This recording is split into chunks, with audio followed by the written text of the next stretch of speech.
Mr. President. The senator from Texas. Mr. President, I rise today ahead of the Senate's vote on Judge Ketanji Brown Jackson to be a justice on the United States Supreme Court.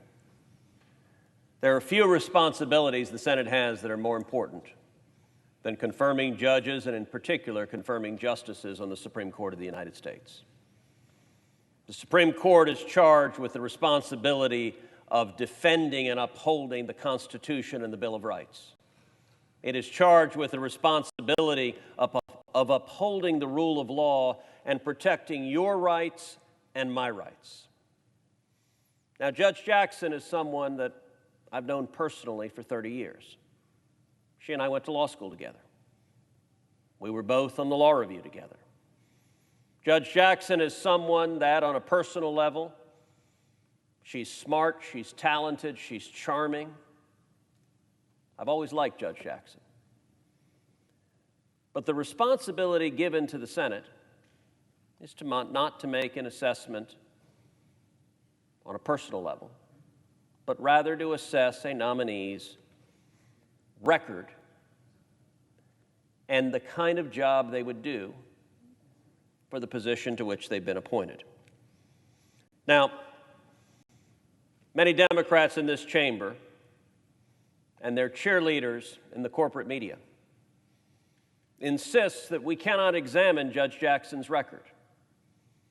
They insist, in fact, that any scrutiny of her record, any difficult questions directed her way, and certainly any opposition to her nomination must be rooted in racism or sexism. Sadly, this is a common talking point for Democrats. Whenever anyone disagrees with them on substance, you must be a racist. If you're not a socialist, you're a racist. That's their standard go-to, and in this instance, all should acknowledge and should celebrate the historic milestone that would be having the first African-American woman serve as a justice on the Supreme Court. Given our nation's troubled history on race, that is a major and important milestone. I would note, though, that the Democrats celebrating that fact, patting themselves on the back, there's more than a little irony in their celebrating that fact. Because the reason that we have not to date had an African-American woman on the Supreme Court, a major reason, is that the Democrats, who are so proud of themselves, filibustered a qualified African-American woman nominated to the U.S. Court of Appeals for the D.C. Circuit. Her name was Janice Rogers Brown.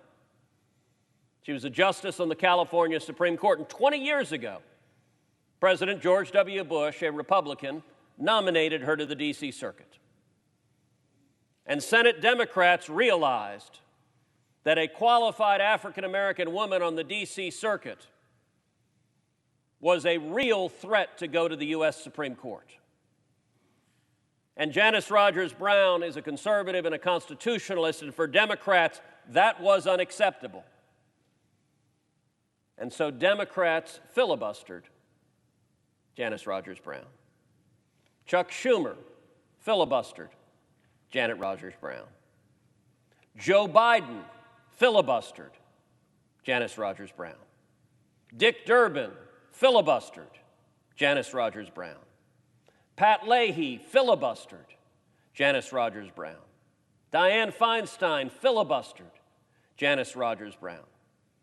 So now all the Democrats who are celebrating putting the first African-American woman on the Supreme Court have themselves to thank for that, because it could have happened 20 years ago. But in Senate Democrats' way of viewing things, if a black woman or a black man or an Hispanic woman or an Hispanic man dare to disagree with leftist orthodoxy, they do not count. Indeed, it was not just Janice Rogers Brown. Democrats also filibustered Miguel Estrada to the D.C. Circuit. Miguel Estrada, an advocate with superb credentials, were criticized